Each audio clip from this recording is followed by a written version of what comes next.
Damos la bienvenida al arquitecto Fernando Callejas, asambleísta, quien preside la Comisión de Ética de la Asamblea Nacional. Arquitecto Callejas, bienvenido.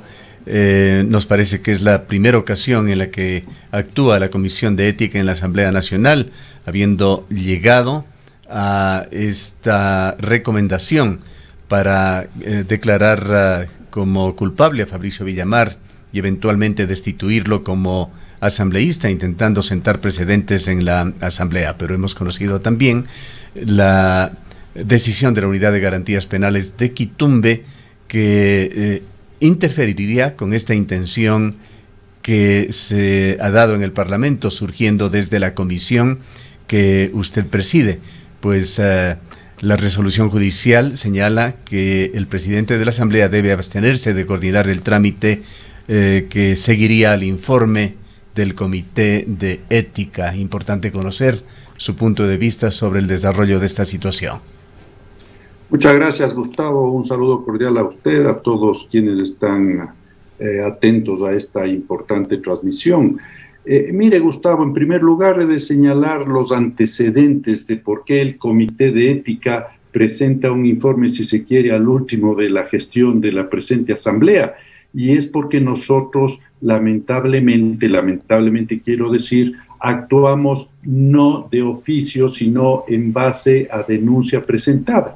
Y el Comité de Ética se constituyó nuevamente, si no me equivoco, a fines de diciembre del 2020, gracias a la reforma de la ley orgánica de la legislatura, porque este comité que sí existía anteriormente, no sé con qué objetivo ni con qué razón, los señores revolucionarios en el año 2010 cambiaron o aprobaron una nueva ley de la legislatura y eliminaron este comité. Se volvió a institucionalizar este comité, conocimos de esta denuncia en contra del asambleísta Villamar, presentada por el asambleísta Colla Guaso, por decisión del Pleno de la Asamblea Nacional, y hemos actuado dentro de los plazos previstos. Y por eso, pues, este informe a último momento de nuestra gestión, hemos presentado ese informe al presidente de la Asamblea Nacional, que efectivamente sugiere o recomienda la destitución del asambleísta Villamar por todo lo que se argumenta en ese informe, y el presidente de la Asamblea tiene, porque eso también es importante, con la nueva estructura legal de la legislatura, y en el caso de la Comisión de Fiscalización, del Comité de Ética, tenemos plazos perentorios que cumplir. El presidente de la Asamblea tenía 5 días para presentar ese informe para conocimiento del Pleno, y ese plazo se vencía el día de hoy. Ha convocado a la Asamblea para que conozca el informe del comité, y en este lapso de tiempo hay esta acción de protección presentada por el asambleísta Villamar dentro de lo que es su derecho legal. Algún juez de aquí del Cantón Quito, de la provincia de Pichincha, ha aceptado esa acción legal, ha señalado al presidente de la Asamblea que no continúe con el proceso en la Asamblea Nacional hasta cuando se solvente este pedido de protección presentada por el asambleísta Villamar. Pero sucede que nosotros ya concluimos nuestras funciones, pues el día de mañana es la última sesión que vamos a tener en la presente Asamblea Nacional, y por lo tanto el presidente de la Asamblea sabrá qué hace. El presidente de la Asamblea Nacional tiene una estructura legal, tiene asesores legales, y no con esto que se vaya a pensar que tenemos cientos de asesores legales, no es así. Hay una estructura legal de 3 abogados, si no me equivoco. Ellos darán su recomendación al presidente y el presidente actuará de acuerdo a lo que ¿Podría pensarse, arquitecto Callejas, de que esta sugerencia del Comité de Ética, esta recomendación del Comité de Ética quedaría sin efecto, pues no hay el tiempo para tramitarlo? Así sería, Gustavo, pero por eso yo di todos estos antecedentes, ¿no es cierto? Porque se podría pensar que aquí hay un deseo de armar un pequeño espectáculo y que nosotros hemos cumplido con nuestra labor, pero no se dan las cosas como deberían darse, y no es así. Reitero una vez más, nosotros no podemos actuar de oficio, nosotros recibimos la denuncia a último momento y nosotros hemos actuado con la celeridad necesaria, pero cumpliendo también el debido proceso. El presidente de la Asamblea tendrá ya su criterio y el día de hoy expondrá al Pleno de la Asamblea el criterio legal a ver si es pertinente o no esta decisión de juez competente que nos dice que mientras esté en curso o considerándose esta acción de protección presentada por el asambleísta Villamar, nos inhibamos como Asamblea Nacional de seguir adelante con este proceso. Acá los abogados de la Asamblea tendrán que decirnos si esta también no se constituye en una interferencia de la función judicial en contra de otra función del Estado, que es la función legislativa. Así que veremos qué es lo que sucede, Gustavo. Pero en honor a la verdad, nosotros como Comité de Ética hemos cumplido con nuestra obligación legal y moral. Veremos qué es lo que sucede. Arquitecto, muy buenos días. Las observaciones que se tienen respecto del asambleísta Villamar tienen que ver con una obtención fraudulenta en condiciones irregulares de este carnet, o solamente de un uso irregular y fraudulento de este carnet de discapacidad. Y además recordamos que cuando saltó, digamos, al ambiente público estas denuncias de los usos fraudulentos y la obtención fraudulenta de estos carnets, había no solamente el caso de Fabricio Villamar, también se habían denunciado que otros funcionarios e incluso sus cónyuges habían obtenido también carnets de discapacidad. No se ha logrado avanzar en otras investigaciones. Mire, distinguidísima, ¿me da su nombre, por favor? A mí Rosana Encalada. Rosana, ¿no? Siempre me gusta referirme a ustedes, distinguidos amigos, con el nombre. Rosana, mire, nosotros tenemos un informe, a pesar de que se hizo un escándalo en el país y hay razón para aquello, la verdad sea dicha, nosotros tenemos un informe del Ministerio de Salud que señala que en este periodo 2017-2021 únicamente 4 asambleístas han obtenido un carnet de discapacidad o para discapacitados. De esos 4 asambleístas, 3 asambleístas han recibido este carnet inclusive antes del periodo que se inició en el 2017, ya tenían el carnet muchos años antes. ¿Y qué nos dice el Ministerio de Salud? De estos 4 asambleístas que han obtenido carnet en este periodo, 3 asambleístas no tienen ninguna inconsistencia en la emisión y en la obtención, porque el asambleísta Villamar argumentaba en este sentido, que una cosa es la emisión, ahí hay responsabilidad de los funcionarios del Ministerio de Salud, y hay 48 funcionarios del Ministerio de Salud a los cuales se les ha iniciado sumario administrativo, inclusive si no me equivoco hay 3 que han sido destituidos por la emisión irregular. Y la obtención es otro tema, y ahí también los 3 asambleístas que yo le mencionaba no tienen ningún problema. El asambleísta Villamar, nos dice el Ministerio de Salud, habría recibido su carnet con inconsistencias. Y entonces esa es la verdad, y en base a eso nosotros hemos actuado. Y como usted y el asambleísta Villamar, también hay que decirlo, obtiene su carnet de discapacidad, si no me equivoco, en el año 2019, en periodo en el que él estaba actuando como asambleísta. Y también hay que decirlo, a través de este carnet, el asambleísta Villamar importa un vehículo, se exonera de impuestos por alrededor de $18,000 y también obtiene exenciones tributarias en el pago de impuesto a la renta. Y esto nosotros hemos determinado que cae en lo que sería haber obtenido recursos de fondos públicos. Si bien es cierto, no en efectivo, al haberse exonerado del pago de estos impuestos, el fisco dejó de recibir esos dineros y ese dinero incrementó el patrimonio del asambleísta Villamar. Y otra cosa, finalmente, nosotros dentro del debido proceso recibimos pues las pruebas de cargo y de descargo, y nosotros pedimos al asambleísta Villamar que justifique la obtención de este carnet con aparentes inconsistencias. Eso nos dice el Ministerio de Salud y la Fiscalía. pero el asambleísta Villamar señala que esto sería una intromisión en su vida privada, que esto violentaría la reserva que debe haber en informes médicos, etcétera, y entonces nosotros no podemos hacer otra cosa que actuar en base a la documentación que sí hemos recibido desde Fiscalía, desde el Ministerio de Salud. Vale la pena traer otro tema a colación, arquitecto Callejas, y esto muy poca gente, muy pocos ciudadanos lo conocen. Esta situación de los carnets de discapacidad generó un verdadero escándalo dentro del Instituto Ecuatoriano de Seguridad Social. Allí el señor Jorge Huátez, con estas posiciones que frecuentemente ha tomado de protagonista en diversos hechos, decidió seguir procesos internos, juicios que llegaron incluso hasta la justicia, en contra de una cantidad enorme de exfuncionarios del IES, enorme, nos referimos 20, 30, la cifra exacta no lo tenemos, pero por allí algunas decenas de personas que habían trabajado en el IES y habían obtenido carnets de discapacidad. No hemos conocido de un solo caso que haya sido resuelto en favor del IES, porque esas personas han tenido que defenderse y en su gran mayoría, reiteramos, no conocemos de una excepción, la justicia les dio la razón. En realidad tenían discapacidad.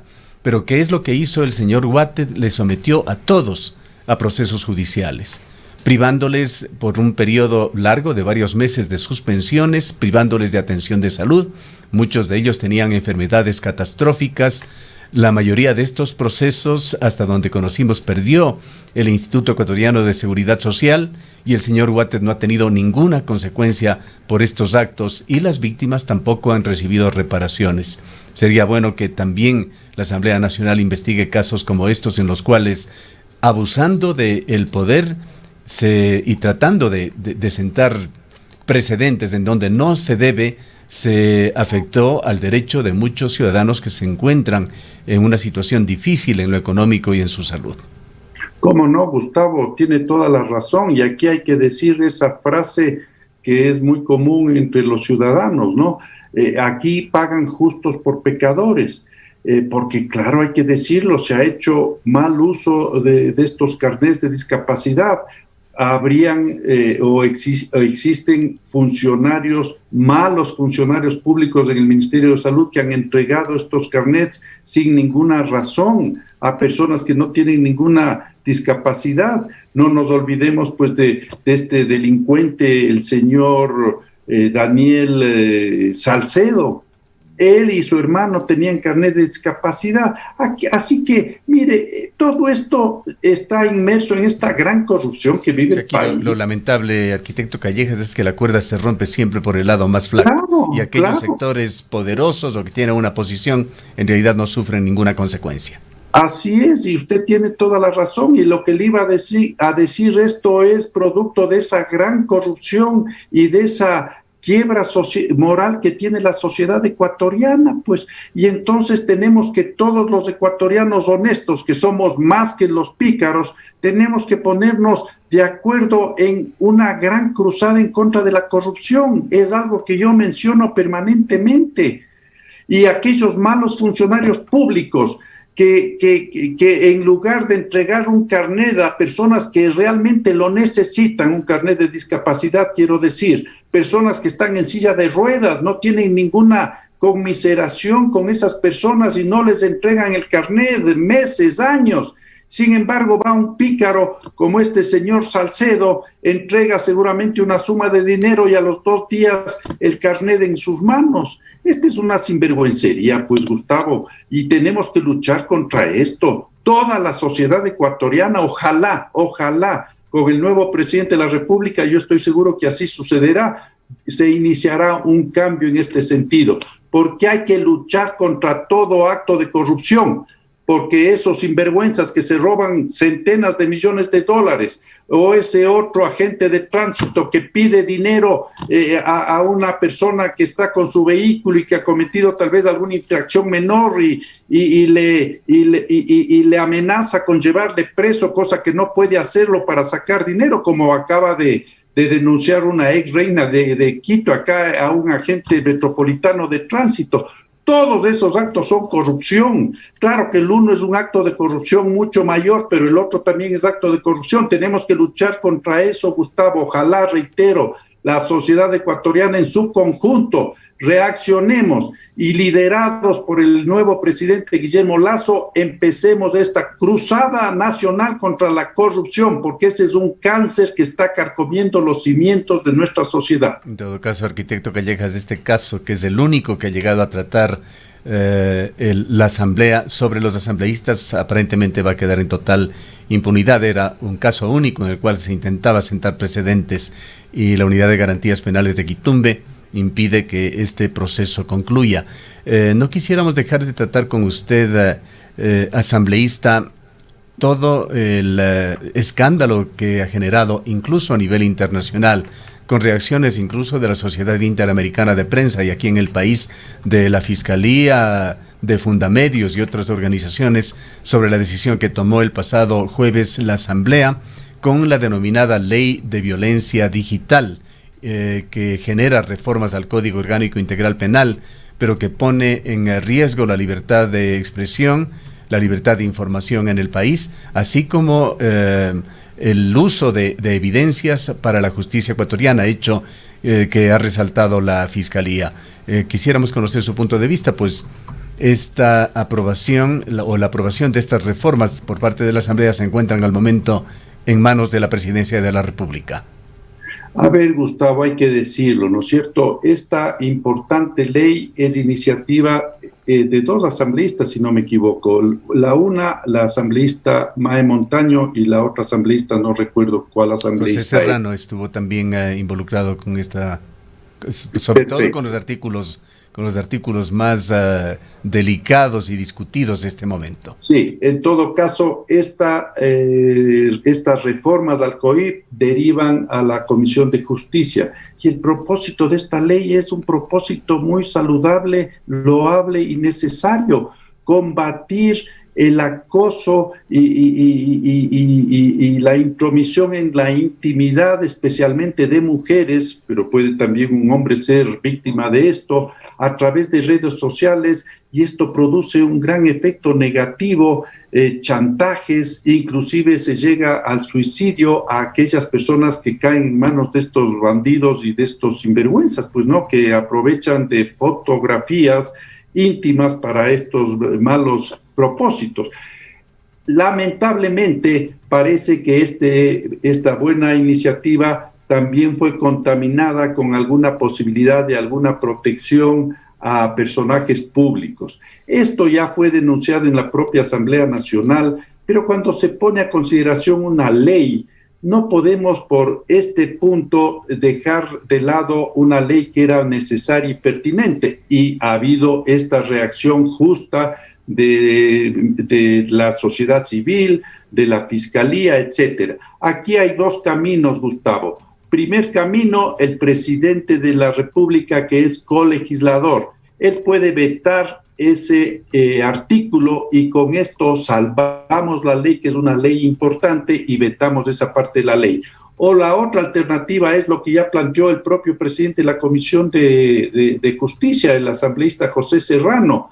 Pidió la reconsideración, y una vez que pase la reconsideración, él mismo, como presidente del comité, ha pedido que se derogue ese artículo. Así que vamos a ver si la propia Asamblea toma esa decisión, y con esto, esta ley, que reitero es importante, tiene vigencia en el país luego de pasar por el filtro del presidente de la República, pero no se afecta estas libertades individuales, esta libertad de expresión y la posibilidad de denunciar actos de corrupción cometidos especialmente en la función pública. Arquitecto Callejas, esto motivó que la propia ponente de esta asamblea, una de las ponentes a las que usted se refirió, Mae Montaño, votara en contra. Ella afirma que se trastocó completamente el fin por el cual se inició y se promovió que se construya esta ley y que se la apruebe, y que precisamente esos principios fueron a la final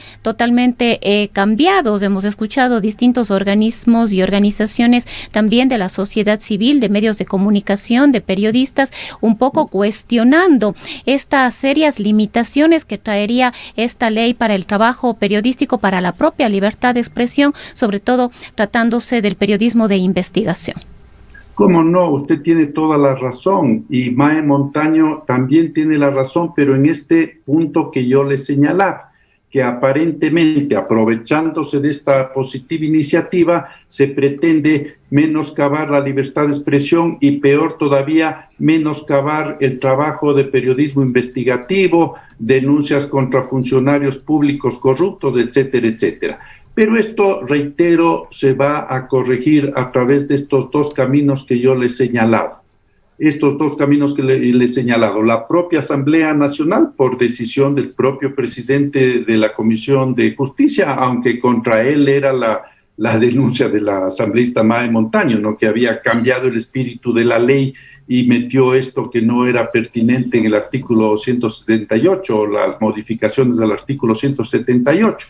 Veremos si la Asamblea Nacional, si no me equivoco, el día de hoy, puede dar paso a esa reconsideración y a esa reforma o eliminación de estas reformas al artículo 178. Y caso contrario, el presidente de la República tiene la última palabra para vetar parcialmente la ley, dejar lo positivo de la ley, que tiene muchas cosas positivas, y por eso yo voté a favor, obviamente, porque tenemos que proteger pues a aquellas personas que son ofendidas, ultrajadas, chantajeadas a través de las redes con publicación de temas íntimos que no pueden ser publicados, y eliminamos esta posibilidad que obviamente estaría menoscabando la libertad de expresión, asunto que no puede tolerarse, y tampoco, peor todavía, esa labor de periodismo investigativo que cumplen muchos periodistas en el país, labor que hay que aplaudir, porque a través de esa labor se han conocido muchos actos de corrupción en el país. Yo creo que eso va a ser definitivamente subsanado. El problema, arquitecto Callejas, así como en el caso anterior hay justos que pagan por pecadores, en estos casos, en cambio, sería lo contrario, pecadores que se benefician cuando una ley intenta defender a las personas que tienen debilidades o que requieren de justicia.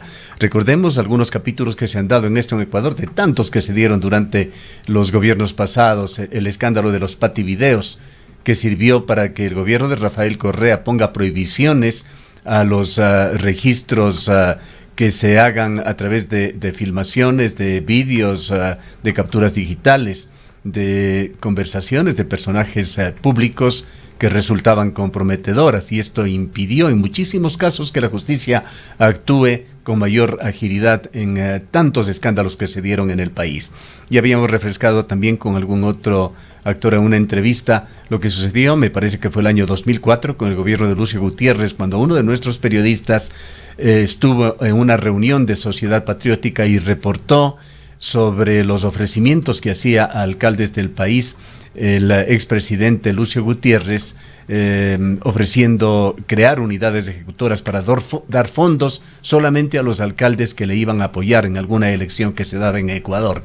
Esto fue denunciado y el periodista y la emisora Ondas Azuayas entonces fueron demandados por la Presidencia de la República porque señalaba que esa reunión había tenido el carácter de privado. Ahora con esta ley se pretende hacer lo mismo, pero en este mundo digital en el que herramientas como Zoom, teleconferencias, correos electrónicos y una serie de plataformas tecnológicas son utilizadas y son quizá la principal fuente de información de los periodistas y también de la justicia.